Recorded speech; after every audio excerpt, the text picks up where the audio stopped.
Olá, estamos aqui de volta para falar sobre a vida do profeta Elias, este grande homem de Deus. Hoje nós vamos falar sobre campo de treinamento. Vamos analisar os dois lugares onde Elias passou e ali onde Deus mostrou que para Elias quem era o provedor, quem era o soberano sobre todas as coisas, o nosso Deus, a qual nós servimos.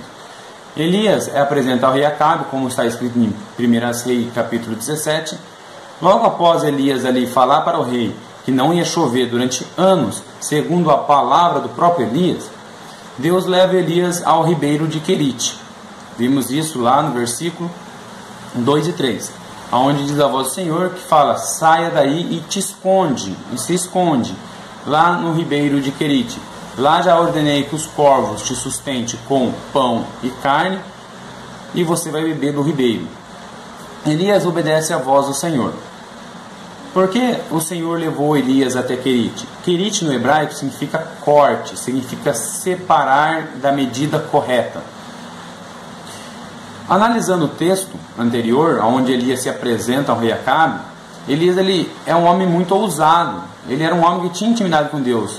Muitas vezes Deus nos coloca em uma missão tão grande que nós mesmos falamos assim: Senhor, que tremendo, eu vou falar com o rei, eu vou falar direto com a autoridade máxima desse país. O Senhor é o Todo-Poderoso e o Senhor me colocou nessa missão. Às vezes nós temos tanta intimidade com Deus que acabamos deixando o orgulho crescer em nosso coração. Você vai ver que Elias fala para o rei Acabe assim: segundo a minha palavra. E analisando Tiago 5,17, a gente vê que Tiago fala que Elias era homem como nós. Então, ali Deus pega, depois a gente vê que Elias não cita mais assim. Ele nunca mais chega e falando, segundo a minha palavra, eu estou ordenando, eu estou fazendo. Não, Elias sempre começa depois com a palavra que o Senhor ordenou. A gente vê que Elias é levado ao ribeiro de Querite. E no ribeiro de Querite, a palavra Querite, como eu já disse, ela significa corte, separação.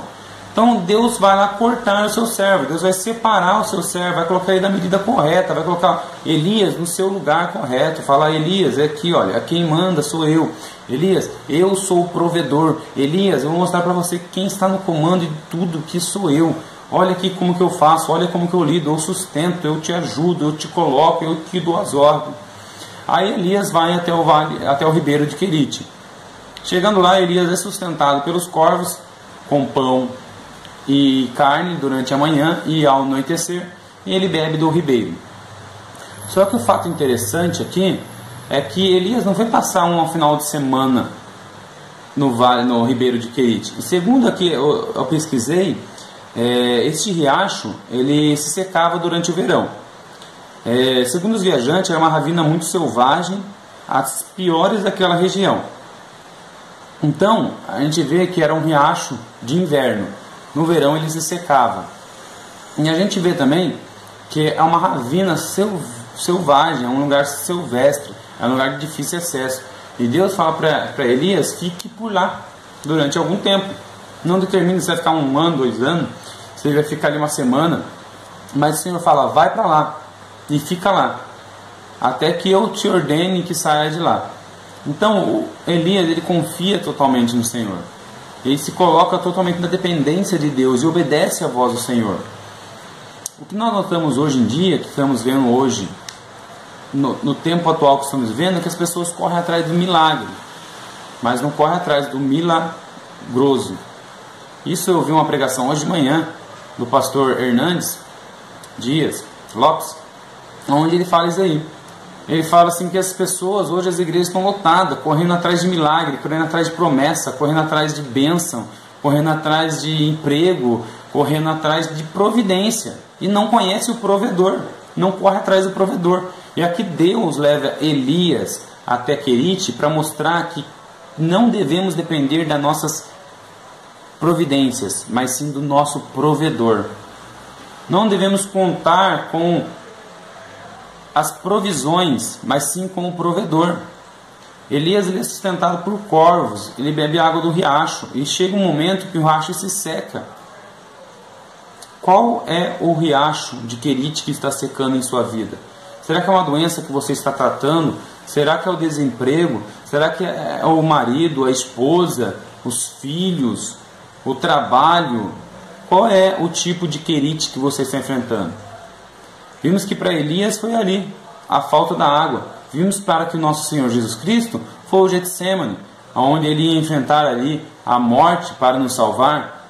Vimos ali que muitos homens de Deus, para José, por exemplo, foi ser vendido pelos seus irmãos, foi ser preso por Potifar, até chegar, estar pronto a ser o governador de todo o Egito. O profeta Elias, ele passa pelo ribeiro de Querite, aonde ali ele vê que o provedor é o que controla tudo. Imagina você sendo sustentado por corvos, trazendo pão e carne para você de manhã e à tarde, e você bebendo do riacho. Só que chegou um momento que o riacho secou. E muitas vezes é assim com a nossa vida também. Deus, ele nos dá a provisão. Muitas vezes a gente está ali na provisão com o final do FGTS, ali do nosso salário, muitas vezes com a dispensa, com o alimento ali que a gente tocou para 6 meses e o negócio está acabando. Essa foi a nossa provisão. E a gente tem que confiar no provedor, saber que mesmo quando acabar a comida da sua dispensa, no celeiro de Deus está jorrando. Saber que quando acabar o seu dinheiro, saber que Deus, ele é o provedor, ele vai dar sustento para você, é ele que controla. Então não sei o que você está passando hoje, se o seu ribeiro de Querite é uma doença, se o seu ribeiro de Querite é o desemprego, se o seu ribeiro de Querite é o tratamento dos filhos, se o seu ribeiro de Querite é o seu casamento, não importa, confia em Deus. Entrega nas mãos de Deus, ele é o provedor. Não confie nas provisões, mas confie no provedor. Elias confiou, foi fiel. Logo após Elias passar por essa etapa, esse campo de treinamento que é o ribeiro de Querite, onde ali o principal treinamento do ribeiro de Querite foi mostrar para Elias que ele é o provedor. Ele é o que dá sustento ao ser humano. Ele é o que dá sustento aos teus servos. É ele que está no controle deste mundo. E ele que está controlando todo o universo. É isso. E Elias vai para Sarepta. Porque o Senhor falou ali para Elias que a água, o ribeiro secou. E disse a Elias: Elias, saia daí, levanta-te. Levanta-te daí. A palavra foi essa, uma ordem. Levanta-te daí e vai até Sarepta. Sarepta no hebraico ele significa fornalha, significa fundição, né? Aí Elias sai, levanta-te e vai até Sarepta, uma caminhada longa, e sabendo que Elias estava sendo perseguido pelo exército de Acabe. Quando Elias se apresenta a Obadias e diz a Obadias: vai lá e fala para o rei que eu vou me apresentar a ele, Obadias ficou com medo, que Obadias falou: se eu chego até o rei e falo que eu vi você, que você vai se encontrar com o rei, e depois você some, Deus te leva em espírito em algum outro lugar, Acabe mata eu, porque Acabe mandou procurar você em todas as regiões, em todas as províncias, e fazer as pessoas jurar que não tinha visto você. Então você imagina, a polícia está perseguindo você, o rei está atrás de você, o prefeito está atrás de você, o presidente está atrás de você, e Deus te manda fazer uma jornada que, segundo o mapa geográfico aqui de Israel, a gente vê que saindo de Samaria, indo até Querite, de Querite até Sarepta dá 200 quilômetros, não é 200 metros, são 200 quilômetros, e com o exército atrás de você. Até nisso Deus mostra para Elias que ele é o que cuida dos seus servos. Irmão, não sei o que você está passando, não sei qual que é o seu ribeiro de Querite, mas tem uma coisa em sua mente: ele é o que guarda, ele é o que te livra, ele é o que sustenta. A gente vê Isaías falando, né? Agindo eu, quem impedirá? Se Deus agir na sua vida, ninguém pode impedir. Vemos em Romanos 8, 28 que diz assim: todas as coisas cooperam para o bem daqueles que amam a Deus e estão segundo o seu propósito. Analisou? Viu? Todas as coisas cooperam para o bem daqueles que amam a Deus e vivem segundo o seu propósito. Qual que é o seu propósito, irmão? Muitas pessoas vivem sem propósito nessa terra. Você ainda não descobriu qual é o seu propósito? É uma missão dada para você agora. Procure qual que é o seu propósito. Porque se você vive o seu propósito, todas as coisas cooperam para o bem. Se o seu propósito é ajudar almas a chegar ao reino de Deus, vive o seu propósito. Tudo que vai acontecer durante esse tempo vai cooperar para o seu bem. Se o seu propósito é ensinar a palavra de Deus, ou ensinar alguém a escrever, ou ensinar um analfabeto a aprender a escrever e a ler, faça o seu propósito. Se o seu propósito é ajudar ONGs, se o seu propósito é serviços comunitários, viva o seu propósito, porque todas as coisas vão cooperar para o bem daqueles que amam a Deus e vivem o seu propósito. Sabemos que Elias obedeceu à voz do Senhor. Elias sai, e o Senhor fala assim: lá em Sarepta eu ordenei uma viúva que te sustente. Uma viúva me sustentar? É isso mesmo. Uma viúva ia sustentar Elias. Naquela época é diferente de hoje, né, irmãos? Hoje você pode pensar que muitas vezes uma viúva tem uma condição financeira até boa, dependendo do que o seu marido deixou para ela. Mas naquela época as viúvas eram sustentadas pelo governo, né? Ali era ajudada, ali era uma lei que Moisés tinha determinado, aonde ali tinha que as viúvas, os órfãos tinham que ser sustentados ali. Vimos que a gente encontra passagens na Bíblia onde até os credores iam e pegavam os filhos das viúvas para poder trabalhar como escravo para eles, para pagar a dívida que o pai deixou. Então vemos que Elias, ele fica numa situação difícil, porque Deus não fala para Elias: vai lá e você vai ajudar aquela mulher. Eu ordenei lá uma mulher que está passando necessidade, vai lá, profetiza na vida dela, que não vai faltar nada na vida, não. A viúva vai te sustentar. Elias sai, chega à porta da cidade, vê uma mulher pegando uns cavacos, uns gravetos ali, e diz a ela: mulher, traz água para beber. Ela indo, ele falou: olha, e traz também um pão, um bolo para me comer.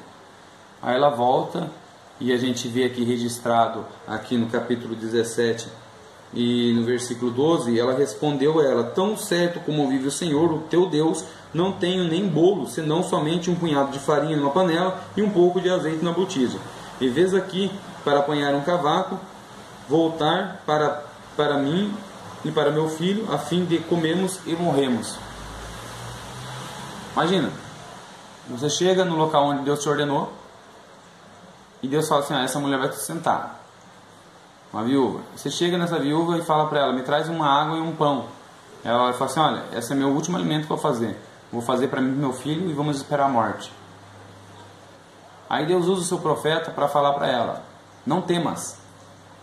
Vá, prepare. Porque até o dia em que o Senhor trazer chuva na terra, não vai faltar farinha na sua panela, nem azeite na sua botija. Deus opera um milagre nas mãos do profeta para abençoar a vida daquela mulher. Mas primeiro Elias teve que confiar em Deus. Elias teve que acreditar no Senhor. E muitas vezes Deus fala coisas pra gente que a gente não entende. A gente quer questionar a Deus porque a nossa lógica humana não dá para entender isso, né? Mas que não possamos viver assim, que possamos viver dependente do Senhor, ouvir a voz de Deus e obedecer a voz de Deus. Para muitos é difícil saber quando Deus está falando com você, ou quando é seu emocional, quando é sua própria mente dizendo para você fazer algo.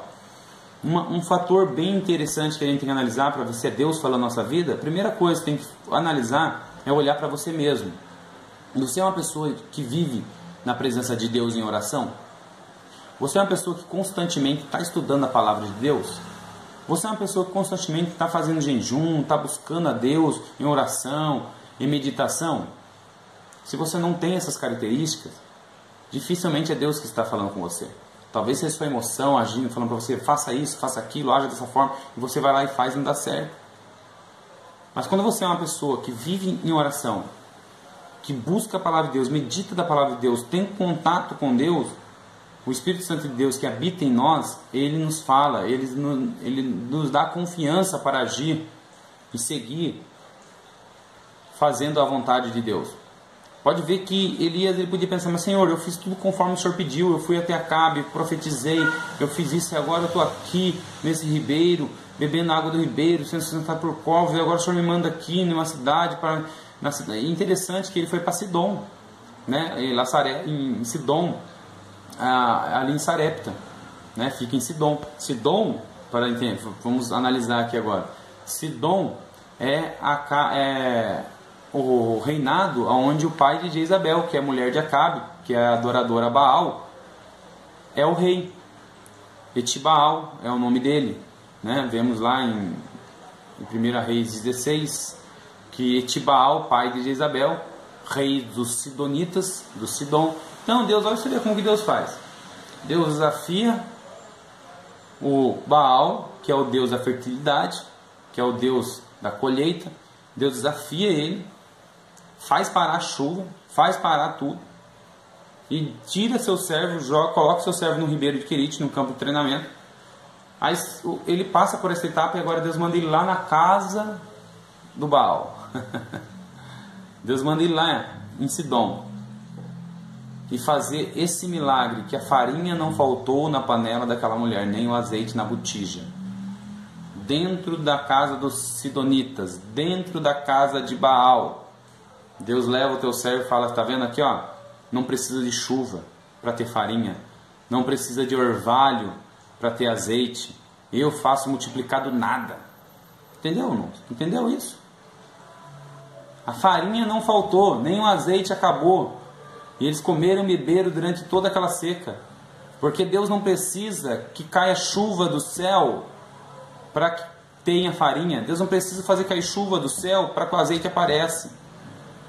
Ele te leva lá na casa do Baal, ele te leva na casa onde os deuses, aquelas pessoas estão desafiando você, e mostra o milagre que ele opera.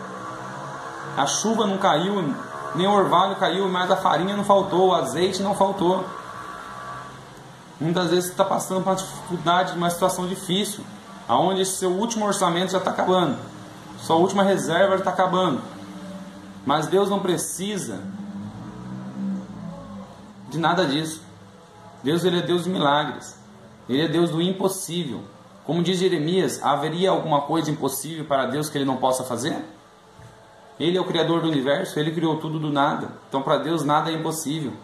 E ali em Sarepta, o profeta de Deus mostra para aquela mulher que Deus é o Deus da providência. Deus, ele é o provedor, é ele que faz parecer farinha, é ele que multiplica o azeite, é ele que pega lá e multiplica os pães e sustenta mais de 5.000 homens. Esse é o Deus que eu e você servimos, ele não mudou. O que a gente vive muito, o que a gente analisa muito é o que? A gente acredita no Deus que fez e acredita no Deus que vai fazer. Só não acredita no Deus que faz. Como isso, irmão? A gente lê a Bíblia, vê que Deus abriu o mar vermelho, vê que Deus multiplicou a farinha, vê que Deus multiplicou o azeite, vê que Deus abriu o mar, vê que Deus colocou Sadraque, Mesaque e Abednego dentro da fornalha de fogo e nada aconteceu com eles. A gente vê que Daniel foi para a cova dos leões, a gente vê tudo que Deus fez. A gente olha as promessas em Apocalipse, olha lá para frente, olha em Filipenses, vê que Deus vai fazer isso, que Deus vai vir, vai governar a terra, Deus vai fazer isso, Deus é Deus que fez milagre. E o Deus que faz hoje, na sua vida e na minha vida? Nós não acreditamos muitas das vezes. Não acreditamos que Deus pode fazer hoje, acreditamos em Deus que fez lá, a gente ouve as histórias, mas não acreditamos. Então hoje, creia em Deus, creia que o vale que você está passando, o Querite que você está passando, por Sarepta onde você está passando, onde você está na casa dos deuses, aonde Deus, o Todo-Poderoso, está desafiando e mostrando que Ele opera milagre até mesmo lá, que para Ele não precisa cair chuva do céu para poder a colheita ter farinha, Ele multiplica do nada. Esse é o Deus que eu e você servimos. E ali Elias, ele vai e obedece a voz do Senhor, a farinha não falta, o azeite não acaba. Ali Elias já estava totalmente experimentado na mão do Senhor. Elias sabia que Ele é o Deus da providência, que Ele é o Deus que cuida de tudo, que Ele é o Deus que está no comando. E logo após, o filho da viúva adoece, e essa enfermidade é tão grave que ele morre. E aquela mulher, ela olha para Elias e fala assim: que tenho eu contigo, homem de Deus? Que o seu Deus te trouxe aqui para lembrar dos meus pecados e para matar o meu filho? Imagina, aquela mulher, ela disse lá atrás, no versículo 12 de 1 Reis 17, vou fazer a comida aqui e eu e meu filho vão comer e vamos esperar a morte. Ela já estava morta em si mesma. Aí o profeta vai lá e dá vida a eles, através do milagre da mão do Senhor. E lá depois, na frente, essa mulher volta para Elias e fala que Elias era culpa do filho dela ser morto, que Elias era o culpado. Quantas vezes acontece isso conosco, irmãos? Somos usados por Deus para abençoar vidas de pessoas, e depois essa pessoa se vira para nós e fala que o culpado de toda a desgraça na vida dela somos nós. Qual que é a reação nossa? É querer criticar, querer questionar, falar: mas você já ia morrer, Deus prolongou. Mas não, as pessoas se revoltam. E Elias foi um grande homem, sabe que ele já estava experimentado, ele já passou em Querite. Está vendo como que Deus ele treina e os seus servos para passar por desafios? Ele já passou por Querite, ele sabia que quem comanda tudo é Deus. E agora ele estava em Sarepta, viu a multiplicação ali do azeite, da farinha. Elias fala o que para a moça? Para aquela viúva? Me deu um menino. Pegou os meninos no seu braço, levou no seu quarto, o quarto da oração, o quarto onde Elias ali falava com Deus, onde Elias ali expressava os seus desejos, expressava suas fraquezas. Você tem um quarto, você tem um lugar na sua casa separado para oração a Deus? Pode ser na sua sala, sua cozinha, no banheiro. Você tem um momento com Deus? Você tem um momento em onde que as coisas apertam, você, calma aí, deixa eu ir lá e vou conversar com o Pai? Né? Eu assisti aquele filme Quarto de Guerra, né? Um filme muito bonito, um filme cristão, onde aquela senhora ela tinha um quartinho, que o marido dela era oficial do exército, né? E ele falava que ali, quando eles enfrentavam inimigos, ele entrava no quarto junto com os outros generais, analisava o inimigo, e aquele quarto era o quarto de guerra, onde eles analisavam o que eles iam fazer. E ela falou que na casa dela tinha também esse quarto, o quarto de guerra, onde ela entrava ali dentro, fazia as orações. Um filme muito bonito, Quarto de Guerra. E você também tem esse quarto de guerra. Elias tinha o seu quarto de guerra. Elias tinha um quarto ali onde que Elias dormia ali, e ali ele conversava com Deus, creio eu. Falava com Deus, expressava com Deus seus sentimentos, seus desejos. Então você enfrenta esse problema, vai até ali e fale com o Senhor. Expressa ao Senhor seus desejos, suas vontades, suas fraquezas, conversa com o Pai Celestial. E Elias vai lá. Elias vai conversar com o Senhor. E Elias ora a Deus, e Deus dá vida àquele menino. E Elias desce. Qual que é a atitude de Elias? Fala, tá aí, ó, tá vendo? Que é Deus que está no controle. Tá vendo as coisas aqui? Não, Elias ele já sabia que Deus é o provedor. Interessante, irmãos, que Elias pediu algo inédito para Deus. Não tem registrado nas Escrituras nenhuma passagem onde Deus ressuscitou alguém, deu a vida para alguém. Elias foi o primeiro a fazer esse pedido. Imagina, deixa eu ver aqui nas Escrituras, aqui, na minha oração, deixa eu ver. Senhor, assim como o Senhor fez lá atrás, abriu o mar vermelho, abre hoje as portas do desemprego para mim. Senhor, como o Senhor fez lá. Não, Elias não tinha referência nenhuma. Mas Elias sabia o Deus que ele serve. Elias sabia que ele é o Deus que faz os corvos sustentar o seu servo. Elias, ele sabia que ele servia um Deus que fez a farinha multiplicar, o azeite não faltar. Imagina, você vai lá fazer uma porção, quando você, vamos supor que você pega seu pote de arroz ali e faz ali, quando você olha o arroz está cheio de novo. Você faz no outro dia, quando você olha o arroz está cheio de novo. Elias sabia nesse Deus, ele sabia o Deus que ele confiava. Você sabe o Deus que você confia hoje? Você sabe o tamanho do Deus que você serve? Talvez você está colocando um problema na sua vida maior que o seu Deus. Talvez você coloque o desemprego maior do que o seu Deus. Talvez a sua doença você coloque ela como maior que o seu Deus. Elias ele não colocou nada além do seu Deus. O seu Deus era tudo para ele. O nosso Deus é o mesmo Deus de Elias. O seu Deus é o Criador do céu e da terra. Haveria algo impossível ao Senhor que ele não possa fazer? Disse Jeremias. Nada é impossível para Deus. E Elias sabia disso. Por isso Elias foi lá, orou e Deus ressuscitou o filho da viúva. E Elias desce e fala assim, seu filho vive. E interessante, eu vou até ler aqui. A mulher disse assim, no versículo 24. Então a mulher disse a Elias, agora sim sei que tu és homem de Deus, e que a palavra do Senhor na tua boca é verdadeira. Agora sim eu sei que você é homem de Deus, e a palavra na tua boca é verdadeira. O que eu quero enfatizar aqui é o seguinte, irmãos. Será que as pessoas estão olhando assim para nós? Será que as pessoas podem olhar para mim, para você e falar, agora eu sei que você é homem de Deus, mulher de Deus, e que a palavra de Deus na sua boca é verdadeira? Aquilo ali para Elias foi uma confirmação para que Elias ia enfrentar lá na frente, que a gente vai ver depois que Elias enfrenta os profetas de Baal. Ali Elias é fortalecido com aquela palavra, onde a mulher olha e fala assim, eu sei que a palavra de Deus na tua boca é verdadeira.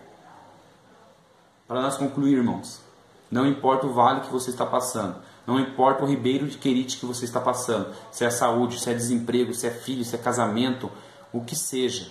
Não importa se já morreu, o seu sonho já morreu.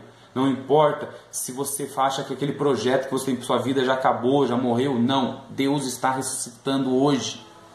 Deus está levantando hoje e mostrando que Ele é o Deus da providência. Ele é o provedor, confia nele e Ele fará tudo segundo o teu propósito. E Efésios diz que Deus nos dá além daquilo que pedimos ou pensamos. Não deixe o seu projeto morrer. Vai até o seu quarto de guerra agora. Após que você, agora, acabando esse vídeo, vai até o seu quarto de guerra. Ore ao Senhor. Coloque diante do Senhor aquele projeto morto que você tinha. Aquele sonho que você tinha de ser um pregador, de ser um cantor, de ajudar as comunidades, de ir nas favelas, pregar uma palavra de Deus, de ajudar os seus vizinhos, de fazer a obra de Deus. Coloque esse projeto na presença de Deus e fala: Deus, ressuscita o meu projeto. Ressuscita, Senhor, e Ele vai ressuscitar. Fiquem com Deus e até o próximo vídeo.